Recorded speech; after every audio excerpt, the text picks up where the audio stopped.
What's going on, guys? How we all doing today? It's Corey here, back again from Mr. Specialist, and today we have for you guys a double nuclear on the map Hijacked. And there are a couple of things that make this gameplay really nice, and for one thing, obviously it's 6v6. You can tell just by the fact that it's Hijacked, because of course this map is not in the ground war playlist. And you know, a lot of the higher scoring gameplays, especially when it comes to non-lethals, tend to be in ground war because that's the way to get fast-paced action. But when you're able to keep yourself going on these really long streaks and manage to pick up a ton of kills in a single game like this, you know, in a 6v6 playlist, I find it a bit more impressive, obviously, because you don't always have kills right there sitting in front of you. You really have to make sure that you put yourself in the right position to get a lot of kills in a short amount of time, and obviously KS Freak did that in this gameplay. And yep, guys, that's the player KS Freak, and he's also our newest AGS member, so make sure to definitely go over to his channel and subscribe to him. Show him some support from All Games Specialist. I'm sure that he would really appreciate that, and obviously he deserves it for this gameplay.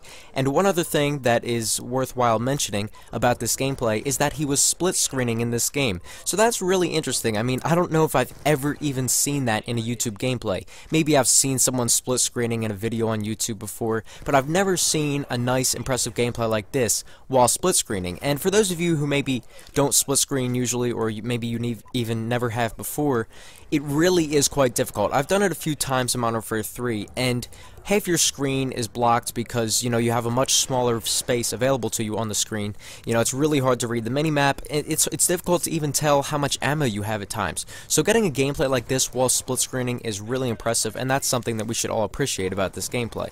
Alright, that's it for the gameplay, so now I'd like to discuss consistency with you guys. I think that one of the biggest problems that people have with this game is the connection, and obviously they've done a good job of removing and adding what they need to make the game fair. Clearly, Dead Man's Hand and Final Stand were major problems in Modern Warfare 3, and we don't have anything that bad in this game, luckily. You know, the people at Treyarch have the common sense to take that bullcrap out of the game, unlike the Infinity Ward producers. And, you know, they've done a good job of balancing Ghost, the fact that you have to move for it to work, and the VSAT being available really balances it out.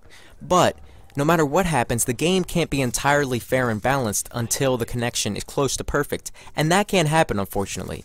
Now, I know everyone says, okay, just get dedicated servers, but really, guys, that's not plausible. You can't even, like, begin to expect them to do that simply because they would have to spend, I don't know the exact number, I don't probably even know close to the exact number, but I do know that they'd have to spend something like half of their profit, something ridiculous like that, to get dedicated servers. They might think, oh, that's not ridiculous, we're trying to enjoy the game, they should help us with that.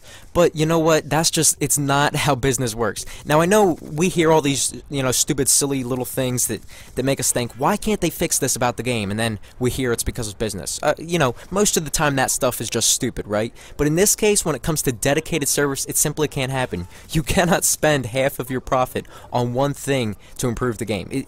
Like, business never, ever works like that. So that's something that I think people should understand. But still, I do think that there are things that can be done for the connection, because especially when it comes to hit detection, it's been perfect in the past, like in Modern Warfare 2. I mean, I know Modern Warfare 2 actually had some much bigger problems in terms of lag. Like, you would get shifted across the map sometimes, and really that sort of extreme lag doesn't happen anymore. But you know, the hit detection was nearly perfect, like literally, in that game. So, you know, we know that they have room to improve in the hit detection department, and I don't know what it is, but somehow they messed up the camera system. As we all know, it's not just connection, but it is actual in-game lag that has nothing to do with connection. Now, obviously, the connection makes it worse if you're on a bad one, but you can actually be a victim to an unfair circumstance where someone sees you before you see them, even if your connections are perfectly equal. This has been proven in split-screen LAN parties, so obviously there's no doubt there. But really, I have quite a good connection. My router is great. For the most part, my connection is always on par, and even if I'm uploading a video, I don't tend to have too many extreme problems while playing. But I know a lot of people have talked about some crazy stuff going on, and I've seen videos of it, and, you know, I think one of the biggest problems, too, is that just the damage with the guns is inconsistent at times. I don't know if that's just, you know, something that we're mistaken on, because I know a lot of people feel that way, and I only feel that way at certain times, but, you know, I know it is a problem in a way. So you guys let us know your thoughts. Is consistency the biggest problem, and does that have to do with connection? What's your connection experience been like in Black Ops 2? Just let us know what your thoughts are, because we'd really like to see, and obviously this is something that could be fixed in the future. So, you know, let us know if you think that connection is the biggest problem. Is it just that the game is full of bullcrap overall? Because obviously obviously at this point, people are losing a little bit of patience for Black Ops 2. I personally still like the game, and, you know, it will be interesting to see what you guys have to say. So anyway, that's about it for this video, so I'll see you guys later on. Goodbye.